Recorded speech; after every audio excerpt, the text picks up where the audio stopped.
अडचण आहे दिल्लीवरून.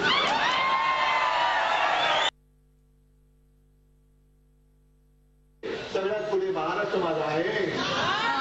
महिला सुरक्षित आहेत का? आणि मध्ये तर कमालच केली होती लोकसभेच्या वेळेला. शरद पवारांनी जाहिरात केलेल्या महिला सगळे, आणि त्या महिला सांगतात की आज मी एक सुशिक्षित महिला दाखवली, आज मी सुरक्षित आहे, आज मला रोजगार मिळतोय पवार साहेबांच्या महिला धोरणामुळे. शेतकरी सांगतोय, शेतकरी सुद्धा सांगतोय आज मी सुखी आहे. सुखी केला तर चला, एक तर इकडे या पश्चिम महाराष्ट्रामध्ये सुद्धा या, विदर्भात या, मराठवाड्यात या, आणि त्या जाहिराती घेऊन लोकांमधनं फिरून टाकायचं फक्त. लोकांमधनं फिरून टाकायचं. शेतकऱ्याची जाहिरात घ्या.